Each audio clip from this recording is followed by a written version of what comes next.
I enjoy going to the sauna. Oh, there we go. Thank you. After I work out. And I say that, but what it really is just I enjoy going to the sauna because what I've found has happened in there, for me, at least at LA Fitness, in Andorra, is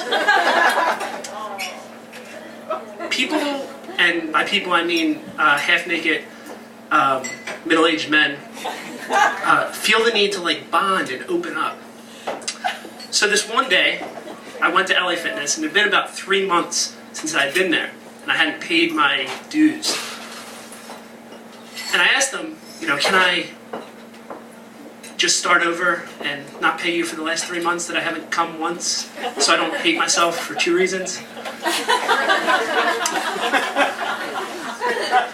And they said, no, you can't do that. So I was like, all right, I'll pay. Reach into my wallet to get out my debit card, and lo and behold, it wasn't in there. Now, on the way to pick up my debit card in North Philly, near where I teach, something hilarious happened, but I don't have time to get into it. It was very funny. Now, I came back, and I wanted to work out that day. So I went up to the cashier, or whatever you call them, and I said, I have my card, I found it. She said, what's your name? I said, Steve Clark. She said, Steve Clark, you just paid. And I thought that was interesting, so I kind of like snuck around the side and leaned on the table and looked at her screen as she was looking at it and trying to figure out this conundrum. As it turns out, a man by the name of Steve Clark had paid for my membership, because apparently he had walked in after me, my screen had still been on the screen, and there was some kind of confusion. Whatever, so I was, what can I do? She said, we'll work it out, don't worry about it, we'll take it off his account, we'll put it onto yours. Great. So I went and I worked out. After I worked out, I went to the sauna. And there were some little biblical booklets in there.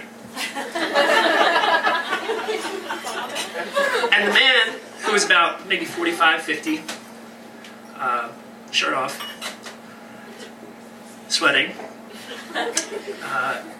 after a couple minutes in there, he said to me, you ever read those? I said, yeah, I went to Catholic school.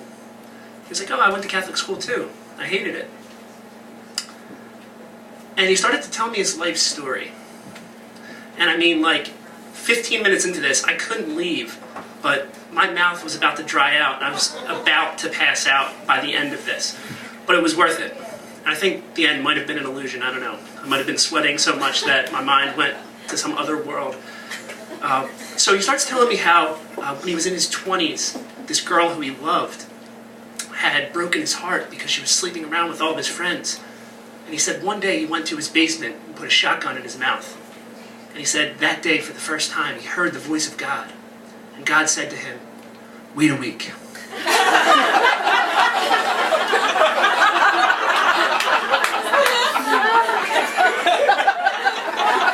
So he told me how he struggled through, he waited that week and he decided not to do it. He struggled through another 15 or 20 years. He emails this woman. He says he looks her up on Google.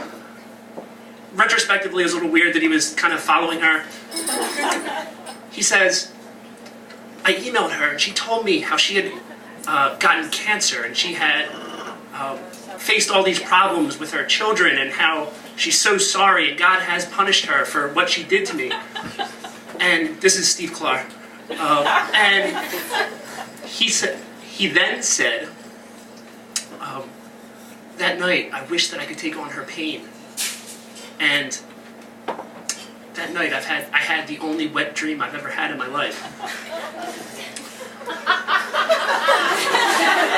The story went on. He told me how he came to God via wet dreams and waiting weeks. And by the time that we were ready to leave, and I said, I just can't take it anymore, I'm so sorry. My name's Steve, nice to meet you. He said to me, oh, my name's Steve too. I never asked him his last name. But whenever I see him in the gym, or saw him in the gym, because I don't belong there anymore, he's wearing white. And I'd like to believe that was Steve Clark that I met that day. Thank you.